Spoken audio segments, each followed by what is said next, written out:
قرآن مجید کا آغاز سورۃ الفاتحہ سے ہوتا ہے۔ اعوذ باللہ من الشیطان الرجیم، بسم اللہ الرحمن الرحیم۔ میں پناہ لیتی ہوں اللہ کی شیطان مردود سے۔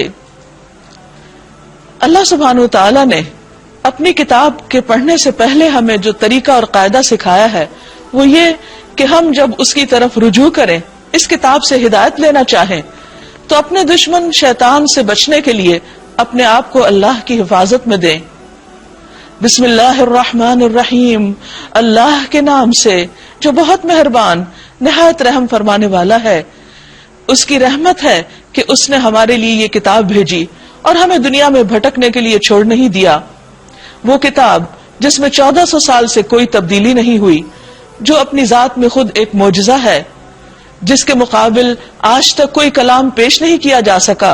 ابتدا ہوتی ہے الحمدللہ رب العالمین الرحمن الرحیم مالک یوم الدین ایاک نعبد و ایاک نستعین اہدنا الصراط المستقیم صراط الذین انعمت علیہم غیر المغضوب علیہم ولا الضالین آمین۔ سب تعریف اللہ کے لیے ہے جو رب ہے تمام جہانوں کا، جو رحمان اور رحیم ہے، روز جزا کا مالک ہے۔ صرف تیری ہم عبادت کرتے ہیں اور صرف تجھی سے ہم مدد چاہتے ہیں۔ تو ہمیں سیدھا راستہ دکھا، ان لوگوں کا راستہ جن پر تو نے انعام فرمایا، ان لوگوں کا راستہ نہیں جن پر تیرا غضب ہوا، اور نہ ان کا جو بھٹکے ہوئے ہیں۔ قرآن مجید کا پہلا کلمہ الحمدللہ ہے کہ سب تعریف اللہ کے لیے، سب شکر اللہ کے لیے۔ کیوں؟ اس لیے کہ اسی نے ہم کو بنایا، اسی نے ساری کائنات کو پیدا کیا۔ ہم جو کچھ بھی دیکھتے ہیں، جو کچھ کھاتے پیتے ہیں، جو کچھ استعمال کرتے ہیں، وہ سب کچھ اسی کا بنایا ہوا ہے۔ اس میں سے کچھ بھی خود نہیں بنا، ہمارے فائدے کے لیے بنایا گیا ہے۔ اور جب ہم ان سب چیزوں سے فائدہ اٹھائیں تو ہم پر لازم آتا ہے کہ ہم اللہ کا شکر ادا کریں۔ الحمدللہ، سب تعریف سب شکر اللہ ہی کے لیے۔ رب العالمین، جو رب ہے، پیدا کرنے والا ہے، پالنے والا ہے، مالک ہے، مدبر ہے، سب چیزوں کو نرش کر رہا ہے، ان کی حفاظت کر رہا ہے۔ العالمین صرف اس دنیا کی نہیں جو ہم دیکھتے ہیں، بلکہ ان تمام چیزوں کی بھی جن کو ہم جانتے بھی نہیں ہیں۔ اور پھر اتنا کچھ کرنے کے بعد الرحمن، وہ نہایت مہربان بھی ہے، الرحیم، بار بار رحم کرنے والا ہے۔ ہم سب خطا کار ہیں، ہم اس کا دیا ہوا رزق کھاتے ہیں لیکن اسی کی نافرمانی کرتے ہیں۔ اس کے باوجود وہ ہمیں پکڑتا نہیں، وہ ہمیں اس دنیا میں اپنی زندگی کے دن پورے کرنے کی اجازت دے رہا ہے۔ اور پھر مالک یوم الدین، یہ ہمیں بھولنا نہیں چاہیے کہ وہ یوم الدین کا مالک بھی ہے، اسی کی طرف ہمیں واپس پلٹ کر جانا ہے۔ اس لیے کہ ہر چیز کا ایک انجام ہوتا ہے، اختتام ہوتا ہے، ہر کام کا کوئی نتیجہ ہوتا ہے۔ تو اللہ نے چونکہ ہمیں پیدا کیا اور ہمیں اس دنیا میں ایک امتحان کے لیے بھیجا گیا کہ ہم میں سے کون اچھے کام کرتے ہیں، پھر ان کاموں کے کرنے کے بعد، اس کوشش کے بعد ہمیں واپس اس کی طرف پلٹنا ہے۔ پھر وہ ہمیں بتائے گا کہ ہم کیا کر کے آئے ہیں، کیا اس کی مرضی کے مطابق اس زندگی میں کام کیے یا پھر اپنی مرضی کرتے رہے یا پھر لوگوں کی مرضی کے مطابق چلتے رہے۔ مالک یوم الدین، جزا و سزا کے دن کا مالک۔ ایاک نعبد و ایاک نستعین، صرف تیری ہم عبادت کرتے ہیں اور صرف تجھی سے ہم مدد چاہتے ہیں، کیونکہ سب کچھ بنانے والا وہ ہے، سب سے زیادہ مہربان وہ ہے، اور ہمارا انجام بھی اسی کے ہاتھ میں ہے۔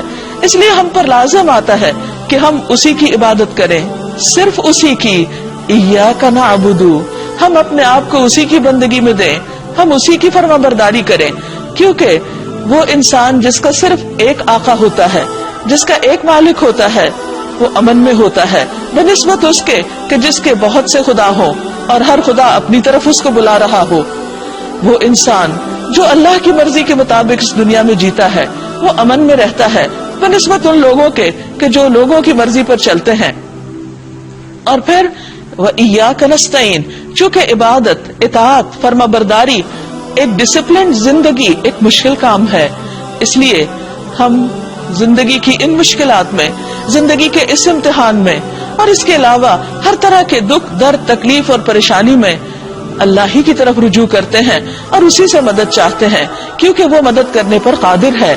باقی تمام تو محتاج ہیں، سب لینے والے ہیں، دینے والا صرف وہ ہے. اس لیے صرف اسی سے مانگتے ہیں، اور اسی میں انسان کی عزت ہے، اسی میں اس کی خودداری ہے کہ وہ اپنے رب سے مانگے، وہ اپنے جیسے مخلوق کے آگے ہاتھ نہ پھیلائے، وہ ان سے توقعات نہ رکھے. اہدنا الصراط المستقیم، ہمیں سیدھا راستہ دکھا. مانگنے کی چیزیں تو بہت ہیں، لیکن سب سے زیادہ ضروری چیز ہدایت ہے، سیدھا راستہ، اسلام کا راستہ، وہ راستہ جو اس کی رضا کی طرف لے جانے والا ہو، وہ راستہ جو اس کی جنت تک پہنچانے والا ہو، وہ راستہ جو اس کا پسندیدہ راستہ ہے. صراط الذین انعمت علیہم، وہ راستہ جس پر وہ لوگ چلے جن پر تو نے انعام کیا، یعنی ہم سے پہلے جن لوگوں کے ساتھ رب راضی ہوا اور جن سے وہ خوش ہو گیا، ہمیں بھی اے اللہ تو اسی راستے پر چلا، زندگی گزارنے کے وہی طریقے سکھا. غیر المغضوب علیہم، ان کا نہیں جن پر تیرا غضب ٹوٹا، جن سے تو ناراض ہوا، جن کو تو نے دنیا میں ہی عذاب سے دوچار کیا. ولا الضالین، اور ان کا راستہ بھی نہیں جو بھٹک گئے، جو سیدھے راستے کو کھو گئے، جنہوں نے اللہ کی وحی پر، اللہ کی دی ہوئی رہنمائی پر اعتماد کرنے کی بجائے اپنی عقل پر اعتماد کیا یا لوگوں کی باتوں پر اعتماد کیا، اور یوں انہوں نے اپنا راستہ کھو دیا، یا پھر وہ اپنی خواہشات کے پیچھے چلے، یا وہ شبہات اور شکوک میں پڑ گئے. لہذا ہمیں اے اللہ تو ان تمام چیزوں سے محفوظ رکھ اور ہمیں کامیابی کی اصل منزل تک پہنچا. آمین.